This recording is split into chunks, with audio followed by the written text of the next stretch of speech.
I had 3 months between each gig. And the first round had gone well, quarterfinal had gone well. I was in the semi-final, and everyone was having a great one. And I was like, "This is gonna, I cannot wait, I cannot wait."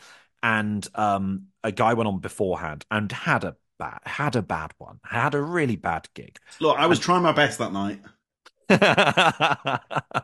it was. I remember it vividly. It was a bad gig, but I was like, I at the time I remember really arrogantly thinking, so just stay wait, I'm gonna come on, and I did just as badly, and I wanted. There's almost like an internal, really bratish internal part of me who wants to say to the audience, if it wasn't for that fucking guy just then, you'd have really liked this.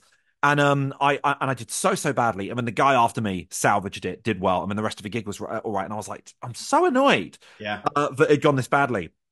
And when they announced the winners at the end, they announced the winner and two runners up. They announced the winner. They announced the first runner up, who I remember specifically was Matt Reese, who's brilliant.